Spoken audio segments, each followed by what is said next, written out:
উনি একজন আপুসহীন নেত্রী, উনি কারোর সাথে আপুস করেন নাই। ওনাকে আমরা একটু দেখবো, এটাই আমাদের আশা। এই কারণে আমরা বারবার আসি। আমরা জানি যে দল থেকে আমাদের এখানে আসা নিষেধ, তারপরও আসতেছি আমরা যে ওনার খোঁজ খবর কন্টিনিউ জানার জন্য। যে ইউটিউব চ্যানেল বা বিভিন্ন চ্যানেলের ভিতরে কিছু কিছু গুজব ছড়াইতেছে যে উনি মারা গেছে, তারেক রহমান 24 ঘন্টার ভিতরে আসতেছে। আমরা জানি এখনো পর্যন্ত উনি সুস্থ আছেন, ওনার ট্রিটমেন্ট চলতেছে। আপনারা দেখছেন দুদিন আগে চীন থেকে এক টিম আসছে, আজকে 4টার দিকে আরেক টিম আসবে যুক্তরাজ্য থেকে।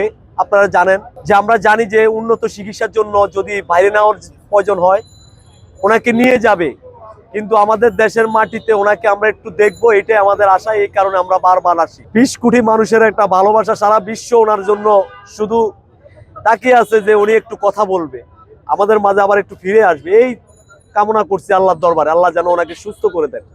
আসলে তো আমরা সবাই আসতে পারে না, সবাই আসেও না, হয়তো ফাঁকে চোখে দুই একজন আমরা আসি। কারণ আসবো না বলেন, কিভাবে আমরা না আসা পারি?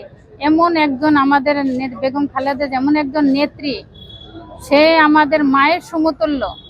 উনি আপনারা দেখেছেন বিগত 17 বছর আমাদের যেভাবে ছায়া দিয়ে রেখেছেন নেতা কর্মীদের, এবং দেশে দেশে আপনারা জানেন যে ওনাকে কতটা নির্যাতন করা হয়েছে। ওনাকে বিনা অপরাধে ওনাকে জেলে রেখেছেন। উনি জেলে বৈশা উনি কারাবন্দী হয়ে ওনার মায়ের মৃত্যুটা পর্যন্ত উনি দেখতে পারেন নাই। এবং এই দেশের জন্য উনি তিনবারে প্রধানমন্ত্রী হয়েছেন।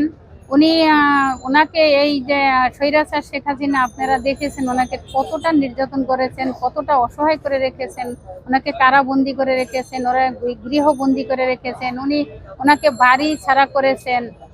উনি ওনার হাজবেন্ড প্রেসিডেন্ট জিয়াউর রহমানকে হারিয়েছেন, ওনার এক ছেলেকে টর্চার করে মেরে ফেলেছেন।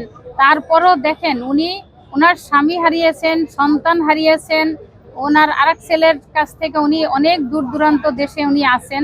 এই বাংলাদেশের মাটিতে বাংলাদেশের মানুষকে উনি এতটাই ভালোবাসেন, এতটাই দেশের মাটিকে ভালোবাসেন যে উনি কিন্তু দেশ ছেড়ে যান নাই। উনি একজন আপুসহীন নেত্রী, উনি কারোর সাথে আপুস করেন নাই।